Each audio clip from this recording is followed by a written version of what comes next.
Good morning, students. I am going to say about the immobilization. So, my name is Dr. Devarakunda Srinivas Rao, working in the Department of Biotechnology. So, first slide. So, I am going to say about give you a brief introduction about the enzyme immobilization. So, we can know, all of you we know that. So, enzymes are the biocatalysts. They promote the chemical reactions in all the living organisms. So, they play a major role in the our metabolism. So these metabolism, our system biology, systemic biology, biological system, rhythmic biology. So everything is maintained by our enzymes. So what is the use of this immobilization of enzymes? So we can avoid the wastage of the enzymes by using the immobilization. So we can say that they have the ability to catalyze the reaction under very mild conditions with a high degree of substrate specificity towards the particular formation of the product. Enzymes can catalyze the reactions in different state of individuals, molecular reactions, and aggregate with a different substrate reaction. Enzyme immobilization refers to the physically confirm or maybe localize the enzyme reaction, enzyme space here. So enzyme can define that the protein, this protein can be arranged in a different molecular molding, we can say that. So this molecular molding will influence the enzyme activity. So this enzyme activity directly proportional to the folding pattern. So here we can go to discuss about what is the folding pattern of protein here. The protein is 100% folded means we can say that 100% active protein. So sometimes your enzyme is that's called as protein has been misfolded. It will become as an inactive, otherwise it's called as inactive protein, we can say that. So the misfolded proteins, they will also cause the diseases. For example, we can say that the prion causing diseases, mad cow disease, they are the examples of our enzyme folding, we can say that. So in enzyme immobilization, we are going to, enzyme can be supported and be holded, trapped with the different types of matrices. Different types of inert matrices. So they can be folded with particular pattern. Then they'll have the particular area of contact inhibition, they'll have it. They'll interact with the other molecules. They catalyze the reaction with the conformal space, we can say that. So this immobilization will convert the substrate into product. 3. So what is the technical properties of immobilized enzyme? So what is the advantage we have it and disadvantage we have it. So first we will go into discuss about the advantages. So increased functionality, enhance the reproductive capacity, catalysis refuse, easier reaction operation, easier product separation. So wild choice of reactor, so minimum reaction time we can maintain it, less change of contamination in the products because we are going to using only folded enzyme. So we can say that here high stability in our protein, also we can see that high enzyme substrate into ratio, enzyme free product we can say that because this enzyme will not be mixed with a product. So ultimately we can say that enzyme free product we can say that. So the ability to stop the reaction rapidly by removing the enzyme from the reaction solution. These are the advantages we have it. Then it was limited industrial applications, loss of reduction in the activity in some of the enzymes. Some enzymes become unstable when you're going to have the immobilize that one because they need a space. They need a space to react with the other molecules. So this diffusion limitations, they can penetrate. Some of the enzymes they have a penetration capacity, means not all enzymes. So 90% of the enzymes they don't have a penetration capacity, but only few of the 5% enzymes we have a penetration capacity. That they can be diffused very fastly. So here in this case, when you immobilize the enzyme, so diffusion of these enzymes will be lost down. So we can be, suppose we want to maintain this one in an immobilized form, so we need to bear the additional cost, we need to bear it. So then next one is high cost for isolation. So you want the enzyme, the pure enzyme, you have to isolate it, then you have to purify that one, we have to protect the molecule, the structure of the molecule has to protect it, then you need to know that this is an active form or an inactive form, you need to know that, then only we will go for the enzyme immobilization. That's the main drawback of this one, because so isolation, purification, recovery, so active state, so everything has to conform it, then only we can immobilize that. That's the main drawback of this one also. It does not give the required results of if your substrate is not insoluble. So suppose your substrate is insoluble form, your enzyme cannot be react with that one, so ultimately you don't get result, proper result you don't get it. Slide 5. So applications of immobilized techniques. So how we can use that? What is the use of this enzyme immobilization techniques? So industrial production, for the production of antibiotics, amino acids, different beverages also we can produce it. In case of biomedical application, we have it. So by treatment, for diagnosis, for drug recovery, so we'll take the Tridot, ELISA, then other kits we have it, rapid kit method. So everything they'll use the enzyme, they can use it. Then food industry, what is the food industry we can use it? Production of jams, jellies and syrups. So in this case also we are going to use enzymes. So wastewater management. So treatment of sewages and industrial waste, effluent treatment, we're going to treat with your enzymes. So that's the main use of our enzymes also we have. Now the production of biodiesel. For vegetable oils, so suppose Jatropha coccus, we can use the biodiesel. The example is Jatropha coccus. We want to produce that Jatropha coccus biodiesel. So we can use this immobilized enzyme. We can use this. The next one is textile industry. So we are going to polishing. So we want to remove the impurities from the leather. We can remove the impurities from the leather, and we want to wash the fiber. Cotton fiber, we want to wash it, we are going to biopolishing. We can add the colors, we can add the dyes to that one. So we can use your enzymes. Desensitizing of fiber means we are going to what is that? So what is uneven?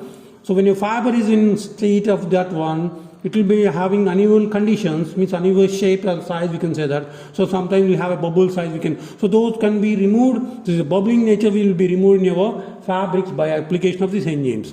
The next one is detergent industry. So we can use as the immobilizer of lipases, and so effective removal of dirt particles, we can use your slide 6. So what is the supporting material matrices used in immobilization of enzymes? The matrix that hold the enzyme, it should be inactivate. It should not inactivate our enzyme. So it must be cheap and easily available. Should not react with your medium and enzyme. So these matrices what you are using that not be react with our enzyme. So we have three types of matrices. We have it. One is natural polymers.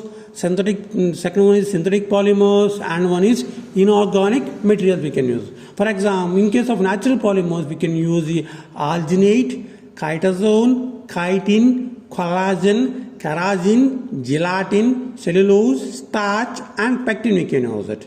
The synthetic polymers like iron exchange resins, PVC resins we can use, UV activated polyethylene glycol, PEG we can use it. Then inorganic material like ceramic, silica, glass, activated charcoal, activated carbon. So different types of diatomaceous earth also we can use it. Different types of supporting material we can use for your enzyme immobilization we can use it. So that is use of our supporting material. Then slide number 7. So we are going to types. So I am going to say that types and methods of immobilization. One is absorption, so covalent bonding, entrapment, copolymerization, encapsulation. These are the basically 5 techniques we can use it in our enzyme immobilization. Then eighth slide, types of methods of immobilizations. Method for enzyme immobilization, see the figure. So first case we can use the carrier binding. Next we can use the cross linking. The next one is we can use the entrapment method, we can use it. In case of carrier binding, we can divide into 3 types. One is physical absorption, ionic bonding, and covalent bonding we can use it. But entrapment method, we can use the lattice type of molecules, we can use it. Then we can use the microcapsule type we can use. Slide number 9. So we are going to say about the immobilization of enzymes by using the absorption. Otherwise we can call as non-covalent interactions. These are the oldest and simplest method used for enzyme immobilization. So here, this is enzyme immobilization. This enzyme can be absorbed to the external support. This support is an inert material. In here, this inert material we can use the aluminum oxide, or maybe clay we can use it. like a mineral support we can use it. There is organic support like starch we can use it. Otherwise we also use the ionic reactions we can use it. Otherwise in this form, so absorption form, there may be a formation of covalent bonds, weak bonds we can see that. Thus in ionic interactions we can see that. So these bonds can be formed by basing on the ionic interactions, hydrogen bonding, van der Waals forces and other type of interactions we can see that these carrier molecules must have the small and appreciable surface area. 10th slide. This is how it will bind. So carrier binding of physical absorption. First one is a porous solid support. Then second one is a second reaction. So you are going to enzyme will be immobilized in your porous support. It will absorb to your carrier molecule. So last fourth two you can see that in this figure. So three enzymes are the binded to your absorbed support. And number 11. So see here, this what is the methods of absorption. So we can see that statical process, we can absorb in statical process we can go with, other dynamic process we can go with, otherwise electroposition process we can say this. What is a statical process? This solution containing enzymes allowed to contact with the carrier. So simply we go into contact with your carrier, ultimately the enzyme will bind your supporting material. The dynamic batch process. Here we are going to place the enzymes in a solution and we are going to add the support. We are going to give the stirring and agitation. We are going to give the external support, external pressure we are going to apply. Not a pressure, we can say that agitation we are going to apply. So ultimately there may be a formation of bonding between the molecule of our inert material and maybe enzyme. So this is called as dynamic batch process. Then next one is the reaction load process. The carrier should be placed in the reactor and enzyme solution can transfer into the reactor. Then next one is electroposition process. The carrier is placed to proxy to each electrodes enzyme both and current passes to this one. This enzyme can be migrated to the carrier and deposited to the top. Slide. So covalent bonding. What is a covalent? So involves the formation of stable covalent bond between the enzyme and immobilization, supporting material. So here, this what is the chemical groups involved in? So here basically these chemical groups like enzyme we have two types terminals we have it. So what is that? N terminal and C terminal.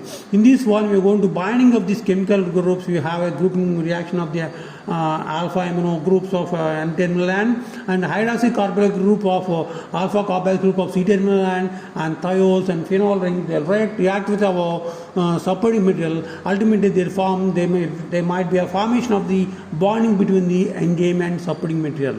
So here, slide number 13, we can see the carrier support used for the covalent bonding. So we can use the carbohydrates like cellulose, agarose, we can use it. Then see the figure here, synthetic agents like polyacrylamide, we can use it, protein carrier, we can use it, amino group bearing carriers, we can use like amino benzyl groups and cellulose benzyl group, we can use it. Inorganic carriers, we can use it, porous glass, silica, diatomaceous method you can use. Here, there might be a formation of simple covalent bond formation, you can say that ultimately your molecule will get immobilized, your enzyme will get immobilized with a supporting material. This is the use of our carrier material. So slide number 14, the enzymes are physically entrapped inside a matrix. The entrap means directly holding the enzyme. The entrap method refers to an enzyme with a polymer network. You are going to bind your enzyme with a polymer network that retains your enzyme in a holding form. So bonds may be involved in this one, maybe a covalent or maybe non-covalent bond will be involved. So enzyme is not bonded to the matrix or maybe membrane. Simply will have it will hold that one. It will have the reaction space, we can say that. So these are the different approaches. Enzyme entrappment can be gel, maybe fibers, we can use it. Micro encapsulate, we can use it. Like your enzyme will have a free space to react with your substrate. So this entrapment is very easy. It also gives the space to your enzyme. It can be react with your substrate. It can give the proper reaction also. The entrapment is more advantageous method we can say when compared to other methods because your enzyme will not be react with other molecules. Means your holding material. It won't react with your surface matrices. So ultimately we can use this one. The entrapment method is the best and good one. 15 we can see how we are going to entrap it. Types of matrices use it, we can use it. So acrylamide gels we can use it. Cellulose triester we can use it. Agarose we can use agar, gelatin.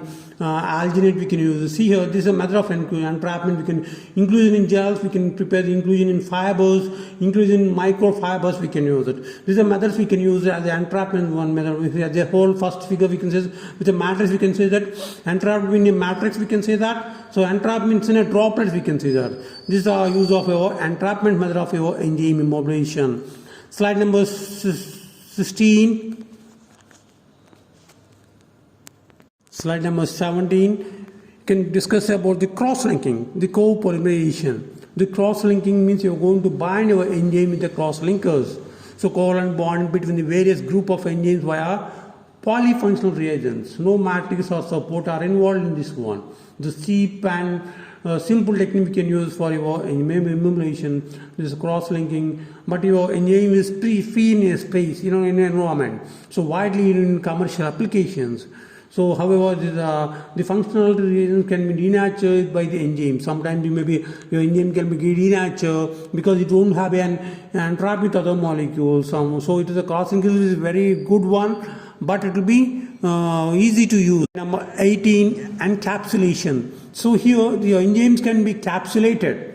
So, enclosing an enzyme in a semi-permeable membrane in a capsule form. Capsule made with nitrocellulose or nylon fiber we can use. So effectiveness depends on the stability of enzyme. So here this capsule has been prepared. In this capsule we are going to give the different concentration of enzyme. Suppose, so here in this figure we can see that 6 molecules of enzymes we can observe it. But in case of other capsule we can use the 10 molecules of enzymes we can entrap it, encapsulate it, but 20 molecules of enzymes can be entrapped. So more one, so we can go for the optimization of encapsulation method. Slide number 19. So by the encapsulation, so advantage we have cheap and simple method. A large quantity of enzymes can be immobilized by this method.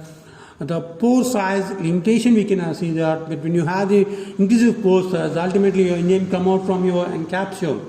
So only small substrate molecules can able to cross with the membrane. So ultimately these are the advantages we can find it. Then we can go for the slide number 20. So along with your enzyme immobilization of cells also we can run it.